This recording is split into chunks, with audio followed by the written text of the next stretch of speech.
Një nga betejat më epike në Shqipërinë që në përkëmbë të drejtat e punëtorëve është ajo e punëtorëve të Bira Tirana, një nga qendrat industriale më të vjetra të vendit, ku bashkë me asetet ekonomike u dhunuan të drejtat, jeta, puna dhe shëndeti i mirë a punëtorëve, një kaos që për turpin e shoqërisë shqiptare u la në hije, por që u ndoq hap pas hapi vetëm në faqet e pamfletit. Kjo ishte vetmja media që solli betejën e hidhur dhe dramatike të punonjësve që u dhunuan dhe u larguan, u dëbuan dhe u degdisën dyerve të gjykatave, ndërsa shumë të tjerë përfunduan edhe në qelitë e komisariateve. Madje u akuzuan si hajdut dhe abuzues, kur në të vërtetë ishin mjeshtrat e një marke që Tiranës dhe Shqipërisë i kishte lënë emër. Një betejë epike që pati viktimat e saj, që pati të vdekur në vendin e punës dhe të tjerë që u larguan nga kjo botë prej marazit, stresit dhe pasojave të mungesës së sigurisë teknike, siç ishte Fatmir Pema, heroi i betejës më shumë se 6 vjeçare të një kauze sindikale, të cilën nuk e mbrojti asnjë sindikat, përveç pamfletit që u dha hapësirë punëtorëve të tregonin çfarë po ndodhte në fabrik. Sot thuajse të gjithë punonjësit e Bira Tirana i kanë fituar gjyqet në të gjitha shkallët, ndërkohë denoncimet e publikuara nga punëtorët në pamfleti për evazionin dhe abuzimet fiskale të pronarëve të Bira Tirana rezultuan të vërteta.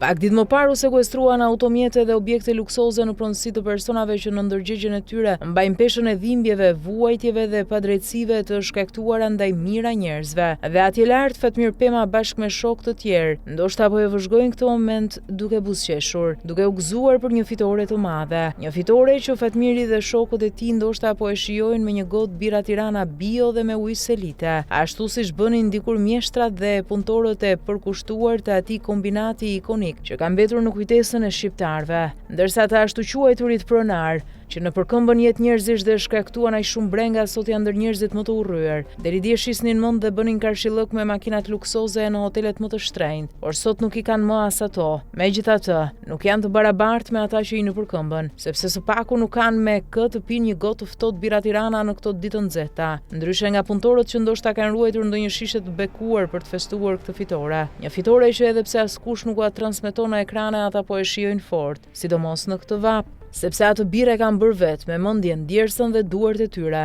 Ndërkohë abuzuesit e kthyen fabrikën në gërmadh me synimin për ta bërë shesh ndërtimi, por siç duket përjetuan vetë një përshesh të madh, dhe kjo duket se është vetëm fillimi. Megjithatë shteti ka ende një detyrim, me që u ka sekuestruar asetet pronarëve që nuk kanë paguar detyrimet, duhet të garantojë edhe shlyerjen e detyrimeve që ata kanë ndaj punëtorëve të cilëve edhe drejtësia u ka njohur një për një pa drejtësitë. Kjo do të ishte fitoria e vërtetë, nëse Shqipëria dëshiron të quhet shtet evropian. Sepse në çdo vend të Bashkimit Evropian është e paimagjinueshme që një punëdhënës të mos paguajë djersën, madje edhe gjakun e jetën e punëtorëve të vet.